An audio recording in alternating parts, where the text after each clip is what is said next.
franchi l'année 2024, les autres peuples peuvent être portés à dire « Ce peuple togolais est certainement habitué, puisque l'être humain finit toujours par s'adapter ». Le risque est réel, d'autant plus qu'aujourd'hui, le concept de résilience est un concept à la mode dans le monde scientifique et dans le monde politique. Or, la résilience sous une dictature est un suicide collectif consenti. À la veille de l'échéance de 2025, quelle est la solution? Que faut-il faire? Je tiens pour vrai qu'une difficulté prouve par elle-même l'existence d'une solution. En fait, la solution à un problème, à une difficulté, se trouve dans le problème ou dans la difficulté, ou bien juste posée à côté. Plus un problème ou une difficulté est complexe, plus sa solution est incroyablement simple. Au préalable, nous devons prendre définitivement conscience d'un certain nombre de faits récurrents. À chaque fois que le peuple est proche de la victoire, anticipant, des acteurs divers se préoccupent essentiellement de l'identité de la personne qui va être président de la République juste après la victoire. C'est ce que j'ai appelé la confusion dans le questionnement, une confusion d'étapes préjudiciable à la lutte. On va jusqu'à manipuler l'opinion en lui suggérant « Attention, si tu sors manifester, tu auras cherché. Si le régime tombe en ce moment, c'est elle qui prendra le pouvoir. Il est comme ci, il est comme ça. Il fera ci, il fera ça. Il ne fera pas ci, il ne fera pas ça. » Pure manipulation des consciences. À chaque fois que le peuple est proche de la victoire, on lui oppose le moi fatalement anéantissant à travers l'alternative moi ou la dictature. Il y a aussi l'opportunisme que l'escroquerie politique dénommée révolution électorale et les stratégies absurdes qui consistent à combattre la dictature de l'intérieur ou bien par un ancien du sérail ne parviennent pas à cacher. Le vocable opposition est utilisé comme un nom propre, sans considération aucune du rapport au pouvoir, du positionnement, du discours et des actes concrets posés par chaque parti politique. Dans une démarche fourre-tout, tous les partis politiques se réclamant de l'opposition sont jetés dans le même panier. On va jusqu'à proposer de laisser tomber les partis politiques pour pouvoir libérer le pays. Ils sont tous les mêmes. Ce n'est pas vrai et tout le monde le sait. Si nous voulons vraiment libérer ce pays, nous devons, autant que faire se peut, être rigoureux, sincères avec nous-mêmes et en toute intégrité. Le 30 septembre 2019, je disais que des supporters trop indulgents ne font pas une équipe compétitive. Autant nous sommes lucides, déterminés, intransigeants et intraitables face au régime en place, autant nous devons nous montrer lucides, déterminés, intransigeants et intraitables vis-à-vis de l'opposition. C'est cela, sans quoi il n'y a pas de salut. La complaisance, la fausse cécité dont nous faisons souvent preuve quand il s'agit de l'opposition est nuisible à la lutte. Par exemple, toutes les critiques que l'on entend depuis l'état projet de la fameuse Constitution ne visent que le régime. Logique, normal, bien ciblé. Nous crions haro sur les députés nommés qui sont à l'œuvre dans cette folie. Normal. Cependant, nous n'indexons pas assez les leaders des partis politiques se réclamant de l'opposition qui se bousculent en courant à la mascarade prochaine du 20 avril 2024, destinée à fournir les députés au Parlement de la monarchie militaire absolue dont nous cherchons à nous libérer depuis 61 ans. Au fait, où vont ces partis politiques se réclamant de l'opposition dès lors que la nouvelle constitution, qui dénonce avec véhémence d'ailleurs, prévoit l'élection du président de la République par le Parlement, c'est-à-dire un président de la République coopté par le Parlement RPT uni? Où vont tous ces partis politiques se réclamant de l'opposition? Où vont-ils? Je pose la question. Je suis contre la nouvelle constitution, mais je participe à la mascarade législative et régionale. Aidez-moi à comprendre ça. Même à une semaine du début de la campagne, réunis en conférence de presse, ils sont chassés manu militari. Dans ces conditions, ne doivent-ils pas être considérés comme des acteurs de la légalisation, la constitutionnalisation de la monarchie militaire absolue au Togo, une monarchie militaire absolue de droit, à la suite de la monarchie militaire absolue de fait inaugurée en 2005? En tout cas, là, ils prennent une responsabilité extrêmement lourde devant l'histoire. À ceux qui soutiennent qu'en politique, chaque parti est libre de sa position et de ses choix, lorsque nous disons que les participationnistes font fausse route, je réponds qu'au Togo, nous nous trouvons dans une lutte de libération. Je dois rappeler que depuis 1990, sans exception, tous les leaders des partis politiques se réclamant de l'opposition ont déclaré avoir créé leur parti politique pour libérer le Togo en vue de l'alternance et la démocratie. Il n'y a qu'à voir les dénominations, les sigles et relire les déclarations liminaires rendues publiques à l'issue des conférences de presse marquant le lancement de ces partis. Tous ces partis ont proclamé solennellement leur engagement à libérer le Togo de la dictature et à l'engager sur la voie de la démocratie. Face au statu quo depuis 1990, la mission de ces partis ne peut changer du moment où ils continuent de se considérer comme relevant de l'opposition. Et lorsque la question leur est posée de savoir pourquoi ils vont à la mascarade législative et régionale, ils n'arrivent pas à répondre. S'ils ne peuvent même pas répondre à la première question posée, mais qu'ils y vont quand même, cela veut dire qu'ils ont des objectifs personnels inavouables, probablement les salaires politiques, les dividendes divers, les avantages et les facilités que vous et moi ne pourrons jamais imaginer. Dites-moi, au nom de quoi les citoyens doivent-ils se donner la peine de se lever un matin, se déplacer à un endroit indiqué appelé bureau de vote, faire la queue en attendant chacun son tour de formalité, de rôle d'une mise en scène, juste pour garantir un salaire politique à quelques-uns pour 5 ou 6 ans? Pourquoi? Engager tout un peuple à perdre son temps précieux et son énergie dans un processus destiné à valider, à renforcer et à durcir davantage la dictature, juste pour garantir un salaire politique pour quelques-uns, ne me paraît pas normal, sain. Certainement que, pour paraphraser les avocats du juge Abdoulaye Yaya, président de la Cour suprême du Togo, les présidents doivent faire tourner leur parti politique. Seulement, nous ne crions pas au scandale, comme nous l'avons fait s'agissant des avocats.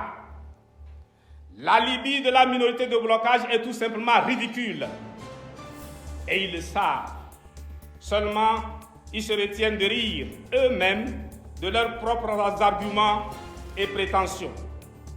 Avancer que l'on va à la mascarade afin de créer des conditions d'un débat ne tient pas non plus, étant donné que les débats contradictoires n'a de sens et d'intérêt qu'en démocratie. Dire que l'on participe aux mascarades pour éviter la politique de la chaise vide ne me paraît pas défendable. Que rapporte au peuple quelques sièges noyés dans ce grand amphithéâtre littéralement envahi par le bleu?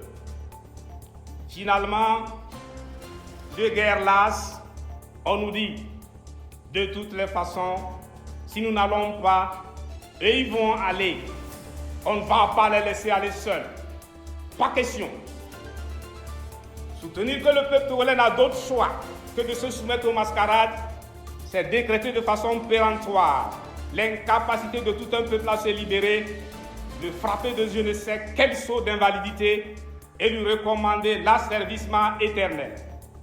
Même l'animal le plus faible sur la terre se bat pour sa survie.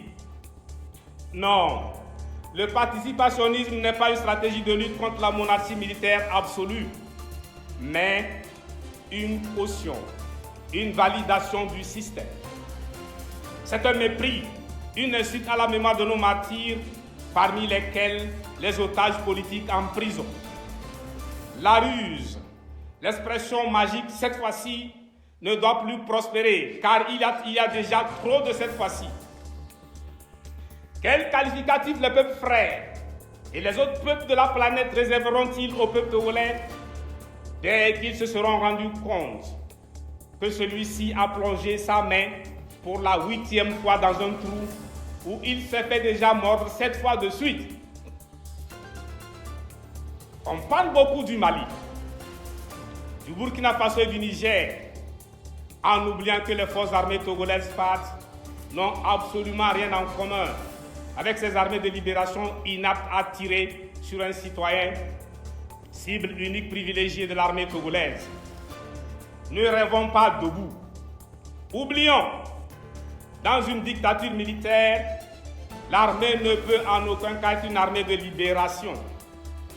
Le seul et unique libérateur du Togo est et reste le peuple togolais. Nous, chers compatriotes, 2025 est là. Que faire?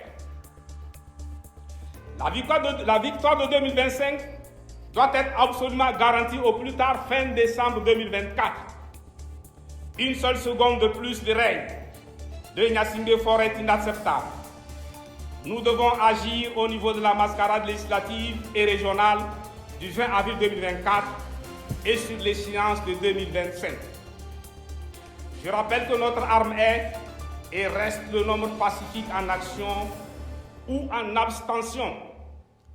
Le nombre pacifique qui agit ou s'abstient d'agir dans un sens donné produit un résultat extraordinaire. La mascarade législative et régionale du 20 avril 2024, c'est dans 20 jours.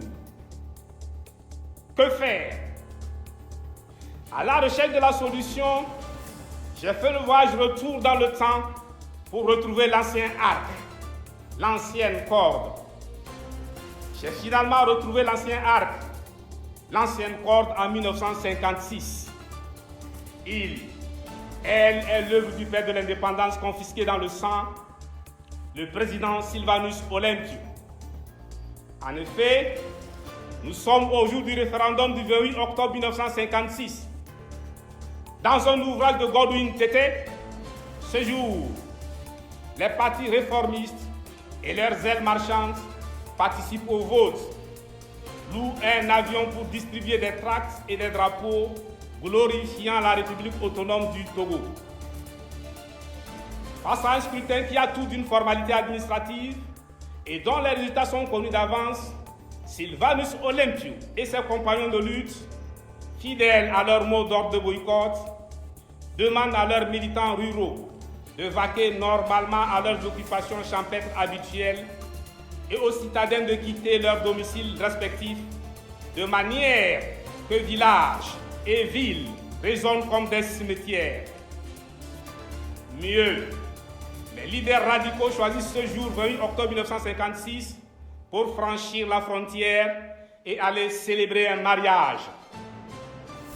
Le référendum du 28 octobre 1956 est invalidé pour non-conformité des résultats officiels aux vœux profonds du peuple togolais. Les résultats ne reflètent pas le sentiment intime du peuple togolais. Du coup, la République autonome du Togo fut rejetée, ouvrant ainsi la voie au référendum élection du 27 avril 1958 qui conduira le Togo, notre pays, à son indépendance solennellement proclamée le 27 avril 1960. Si le peuple togolais n'avait pas suivi pour la deuxième fois consécutive le mot d'ordre de boycott du comité d'unité togolaise CUT et de la Juventus, le Togo n'aurait certainement pas obtenu son indépendance en 1960. En 1956, le CUT et la Juventus n'ont pas estimé que le boycott précédent de l'élection législative du 12 juin 1955 fut une erreur politique. Si la non-participation à la mascarade législative du 20 décembre 2018 est fustigée comme ayant été une erreur politique, c'est juste pour le manque à gagner pour lequel ils se sont ravisés au local du 30 juin 2019. Qu'ont rapporté ces fameuses locales au peuple togolais. Aujourd'hui, vu le siège militaire de certaines villes du pays et certains quartiers de la capitale Lomé, connaissant par expérience les forces de défense et de sécurité togolaises, on ne peut pas demander aux populations rurales de vaquer normalement à leurs occupations champêtres habituelles la journée du 20 avril 2024. On ne peut pas demander aux populations des villes de quitter leurs domiciles respectifs.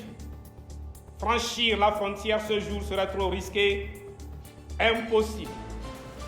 Alors, pour l'opération qu'avec votre permission, je baptise au nom du peuple togolais en lutte, Opération Olympio, il est demandé à chacune et à chacun de rester à la maison du vendredi 19 avril 2024 à 0h au samedi 20 avril 2024 à 18h.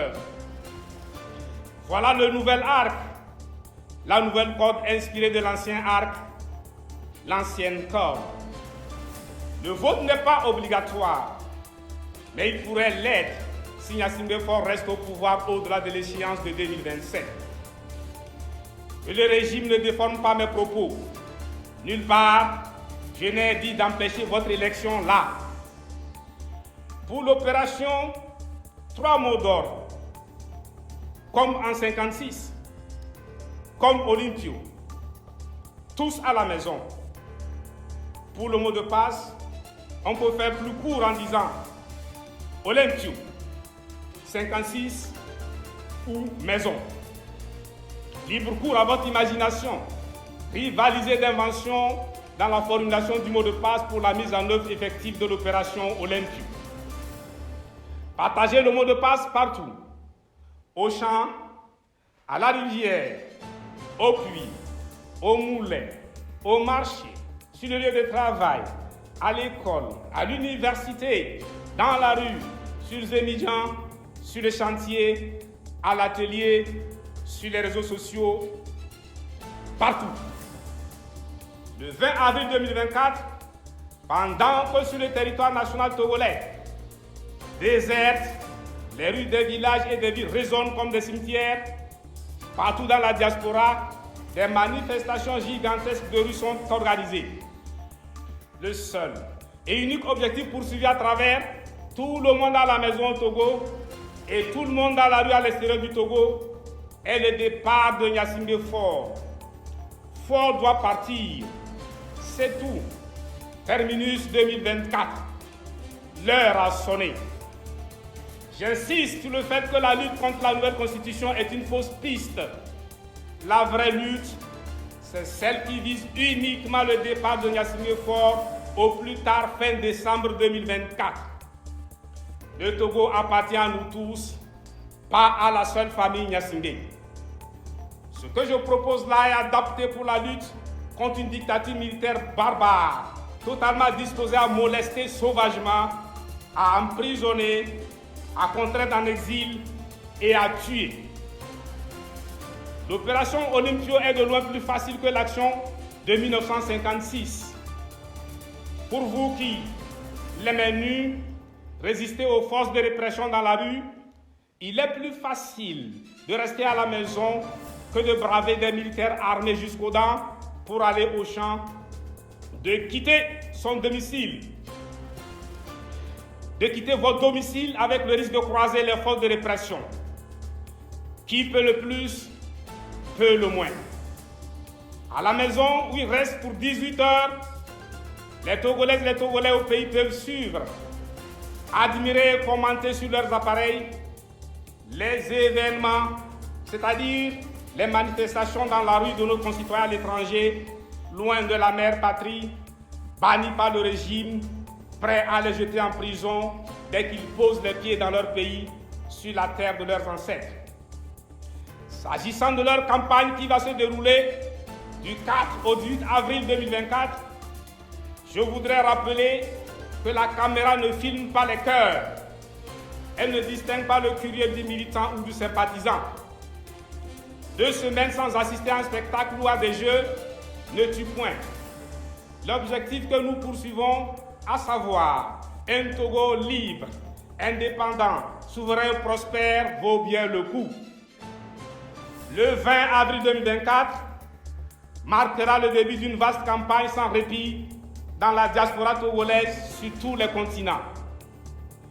Vu que celui qui poursuit un voleur crie au voleur, vu que celui qui combat le feu, qui vient de se déclarer dans sa case, crie au feu, la diaspora togolaise qui engage la lutte jusqu'à la victoire finale, c'est-à-dire le départ de Fort, doit crier très fort en comptant sur la diaspora des peuples frères du continent, pour la plupart des panafricanistes. Après tout, la solidarité n'est-elle pas de nationalité africaine? Diaspora togolaise de par le monde. Non, ce n'est pas Tiki Salfou Tchadam qui t'appelle. C'est le Togo, la mère patrie bien-aimée qui t'appelle. Ouvre la route de l'espoir de la libération du Togo en lançant un vaste programme de manifestations gigantesques pacifiques sur tous les continents. Le moment venu, c'est-à-dire au point critique où les manifestations dans la diaspora auront rendu complètement inopérante la diplomatie de mensonges et attiré tous les regards de l'Afrique et du monde sur le Togo, les manifestations pacifiques gigantesques sur l'ensemble du territoire national suivront afin de garantir la chute effective de la dictature et la libération du Togo au plus tard fin décembre 2024. Dans cette perspective, je puis vous assurer que le Parti national panafricain PNP garde à ce jour tout son potentiel. Nos bases sur l'ensemble du territoire national et partout dans la diaspora sont restées mobilisées, déterminées et extrêmement chaudes. C'est d'ailleurs la raison pour laquelle, installé depuis 2017, le siège militaire de certaines villes du pays et de certains quartiers de la capitale Lomé n'est pas levé. C'est aussi pourquoi le régime garde toujours les otages politiques en prison. La présidentielle, c'est pour février 2025, soit dans 11 mois. Que faire? Dans d'autres pays, à plus d'une année avant l'élection présidentielle, celle-ci est au premier plan à l'ordre du jour, à la une. En Côte d'Ivoire, par exemple, les candidats s'annoncent déjà. Ce n'est pas le cas au Togo, où le régime utilise la diversion par le jeu et la danse, les mascarades législatives et régionales, ainsi que la nouvelle constitution pour occulter l'échéance de février 2025. Au Sénégal, à une année de la présidentielle, face au flou entretenu par le président Macky Sall autour d'une éventuelle troisième candidature, l'opposition sénégalaise était déjà vent debout. Des candidats potentiels, avec leurs militants et sympathisants, ainsi que les organisations de la société civile, ont pris position pour écarter la troisième candidature du président Macky Sall avant même le scrutin. Mobilisant le peuple sur le territoire national et partout dans la diaspora, ils se sont engagés à forcer Macky Sall à renoncer à une troisième candidature. La suite, tout le monde la connaît. C'est l'occasion pour moi d'exprimer toute mon admiration au peuple sénégalais, resté viscéralement attaché à la liberté, à la démocratie. Toutes mes chaleureuses félicitations et toutes mes prières au plus jeune président de l'histoire de la République du Sénégal, son Excellence, Monsieur le Président Bassirou Diomaye Diakhar Faye, qui fait honneur à toute la jeunesse africaine dont il est devenu désormais un digne représentant. D'ores et déjà, je voudrais lui dire que le Sénégal, la sous-région ouest africaine et les panafricanistes attendent beaucoup de lui, que l'Afrique et le monde attendent beaucoup du pays du grand africain Cheikh Anta Diop. Comme je l'avais dit, la guerre de la honte brandie par la CEDEAO contre le Niger et la persécution contre le frère Ousmane Sonko au Sénégal et contre ma personne au Togo ne pourront rien contre le basculement inédit de l'histoire marquée par la libération de l'Afrique vers son destin fédéral. La mascarade législative et régionale du 20 avril 2024 représente pour le peuple togolais une opportunité en or pour la reconquête de sa souveraineté. Le peuple togolais, en souverain orienté par son intérêt supérieur, impose-toi la dictature militaire dynastique et à tous les partis politiques sans exception aucune. La libération du Togo est à la portée du peuple togolais, ce peuple qui résiste et combat pendant plus de 6 décennies contre la plus féroce des dictatures du continent. La nouvelle constitution, pour moi, est la preuve irréfutable de l'illégitimité et de l'illégalité du pouvoir de Gnassingbé Faure, dont l'aveu à peine voilé est « Je n'ai jamais été élu par le peuple togolais ». Je reçois la fuite du suffrage universel direct comme une capitulation définitive de Gnassingbé Faure et une victoire éclatante du peuple togolais qui n'a plus qu'à le chasser. Ce n'est pas une affaire de constitution. Face à l'échéance 2025, faisons comme au Sénégal.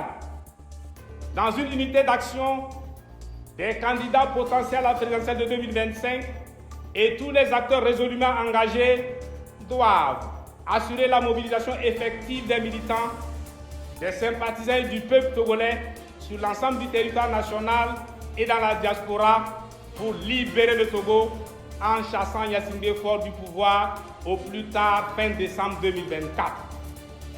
Terminus 2024, il est l'heure. Gnassingbé Faure parti, la transition, après avoir libéré sans délai tous les détenus politiques et tous les détenus arbitraires, se chargera de toutes les réformes nécessaires avant toute élection.